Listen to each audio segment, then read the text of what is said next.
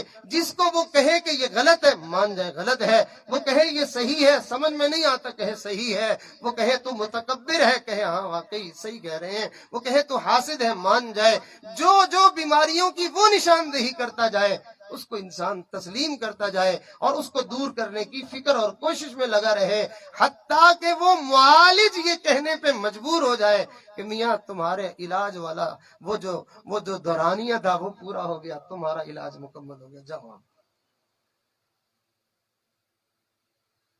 T B والوں کو doctor کے کہنے پہ یقین رہتا ہے، کینسر والوں کو ڈاکٹر کے کہنے پہ یقین رہتا ہے، شوگر والوں کو ڈاکٹر کے کہنے پہ یقین رہتا ہے، لیکن باطنی بیماریوں والوں کو اپنے آپ پر یقین رہتا ہے۔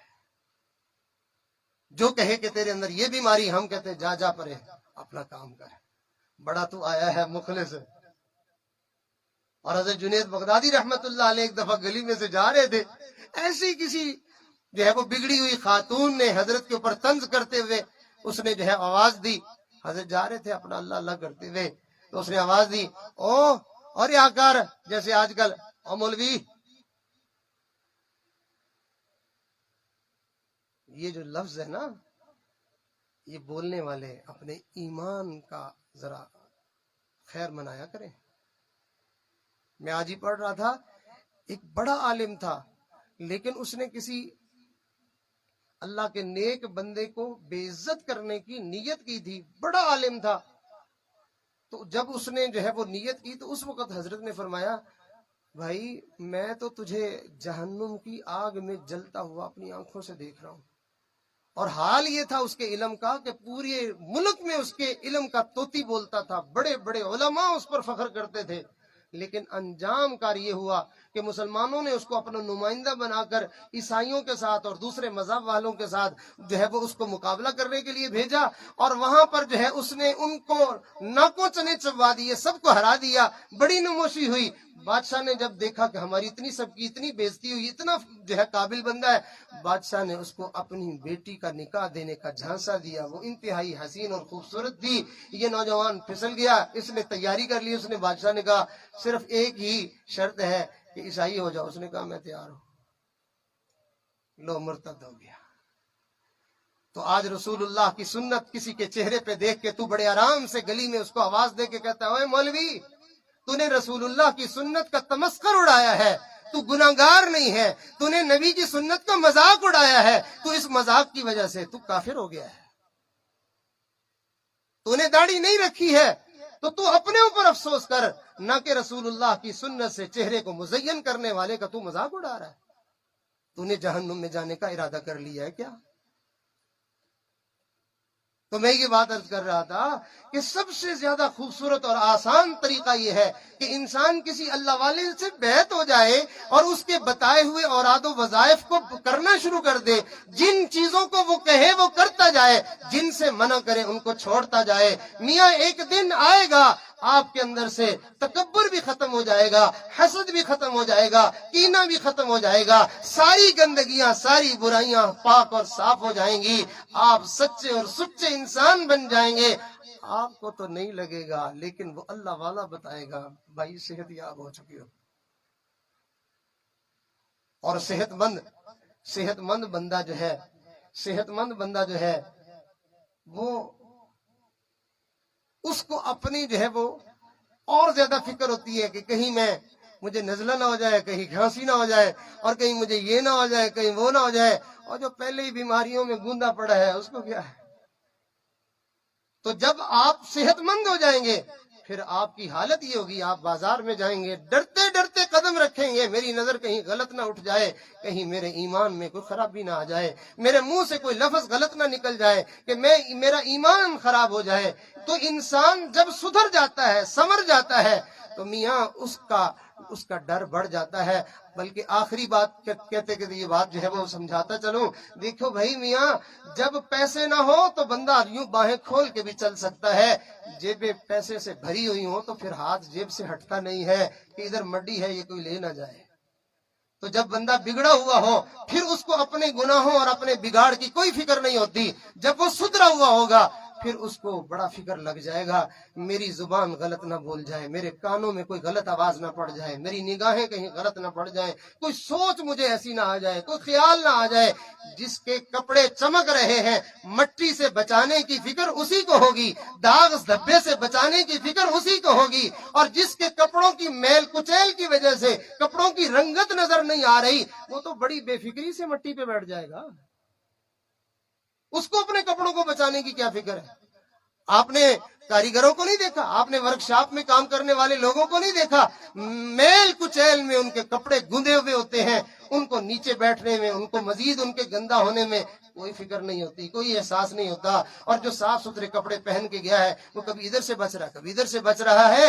یہ ہے اللہ کا خوف، یہ ہے اللہ کا ڈر، یہ ہے دل کے اجلے بندے کی نشانی، یہ ہے صاف ستھرے بندے کی علامت کہ وہ اپنے آپ کو گناہوں سے بچاتا پھرتا ہے، وہ ڈرتا پھرتا ہے، کرتا نیکیاں ہیں اور رو رو کے معافیاں مانگتا ہے. اللہ رب العزت سے دعا ہے اللہ تعالی ہمیں اپنے سدھرنے کی، اپنے سنورنے کی اللہ فکر عطا فرمائے. یاد رکھیں یہ جو سدھرا ہوا ہے یہ ہے انسان، یہ جو بنا ہوا ہے یہ ہے بندہ، یہ جو ایسا جو ہے وہ اپنے آپ کو بنا چکا ہے، ایسے لوگوں کے لیے اللہ نے جنت بنائی ہوئی ہے. جھوٹوں کے لیے جنت ہے، زانیوں کے لیے جنت ہے، شرابیوں کے لیے جنت ہے، لٹیروں کے لیے جنت ہے، بے ایمانوں کے لیے جنت ہے، دوسروں کا دل توڑنے والوں کے لیے جنت ہے، دوسروں کی ہتک اور بے عزتی کرنے والوں کے لیے جنت ہے، گستاخیاں اور بے ادبیاں کرنے والوں کے لیے جنت ہے، بے نمازیوں کے لیے جنت ہے. واللہ نہیں، اللہ کے پسندیدہ اور نیک بندوں کے لیے جنت ہے. اور اللہ کے نیک اور پسندیدہ بندے ایسے ہوتے ہیں جن کی زندگی گناہوں سے بھی پاک صاف ہوتی ہے لیکن وہ اپنے آپ کو پاک صاف کبھی دیکھتے نہیں ہیں. ان کو لوگ تو کہتے ہیں کہ آپ اللہ والے ہیں لیکن وہ اپنے آپ کو کہتے ہیں میں تو بڑا مجرم اور گناہگار ہوں. اللہ کرے اللہ اپنے دوستوں کی برکت سے، سلسلے کے اولیاء کی برکت سے، اس عظیم جو ہے وہ مجلس اور مبارک محفل کی برکت سے، اور آپ لوگوں کی طلب لے کے آنے کی برکت سے کہ آپ دور قریب سے سفر کر کے تشریف لائے ہیں، اللہ اس طلب کو قبول فرما گے. اللہ یہ کیفیت ہمیں بھی نصیب فرما دے اور اللہ تعالی ہم سب کو فکر آخرت نصیب فرما دے اور اللہ تعالی ہمارے بننے سنورنے سدھرنے کا راستہ اللہ تعالی ہم سب پر آسان فرمائے. وآخر دعوانا ان الحمد للہ رب العالمین.